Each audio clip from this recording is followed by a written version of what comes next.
Well, that was quick, wasn't it? Hello, everyone. Welcome to CricPunts with Fasi. India have leveled the series 1-1, but it was kind of obvious, wasn't it, that this is what will happen today. It was just a case of how long the England team can delay the inevitable. It was always improbable from the start. We knew India will mop this up very quickly today to gain a massive victory, and that is exactly what happened. India wins this match by a whooping 317 runs, and they have yet again come back into the series after a defeat in the first match, something they've mastered doing in the recent times.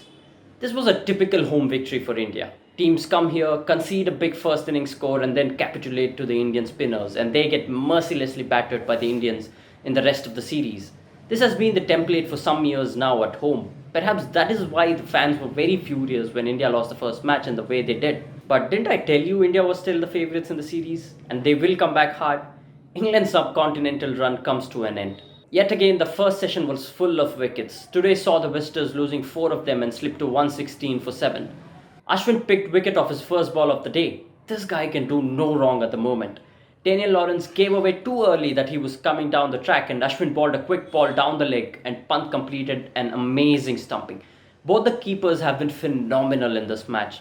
It's not easy to come here on a spinning track and keep wickets, but both of them have just outdone each other, taking some exceptional catches and doing some amazing glove work. Ben Stokes hung around for a bit, but Ashwin set him up beautifully yet again as he bowled few balls viciously turning away from the left-hander, but then beat him for a straight ball. This guy is a mad genius. It's sad that sometimes we don't really recognize what a genius Ashwin is. Axar Patel was impressive as well. He did what Jaddu does, pitched the ball into the rough, got them spinning up sharply. You can't really do much about those, not even if you're Joe Root.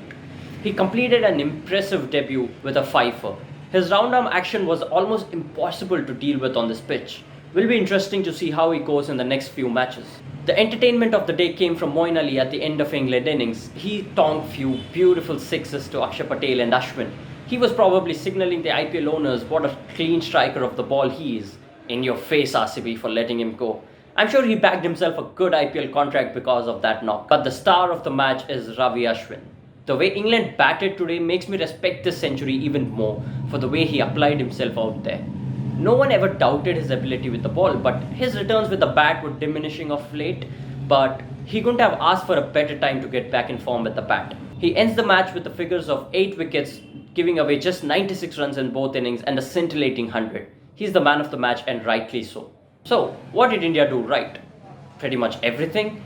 They showed more intent on the field. Their body language was much better than the first match. Kohli rotated the bowlers well and also got his field position spot on. But the difference between the both sides was the first innings 160 by Rohit Sharma. It just took the match away from England.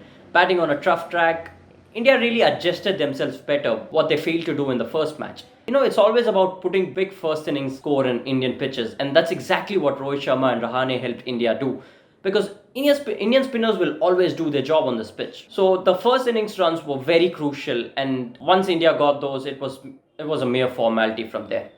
You have to feel sad for Kuldeep Yadav if he gets dropped in the next match for an extra pacer, as it's a day and night test match, as he didn't have much to do in this match. You could question why Kohli didn't ball him much, but since he's slow through the air, he's not much effective on this pitch, and with Axar and Ashwin were on top of their game, there was really no reason to ball Kuldeep, but those couple of wickets will give him some confidence going forward. And coming to England, what did they do wrong? To be honest, the whole match was a mere formality after Rohit's knock.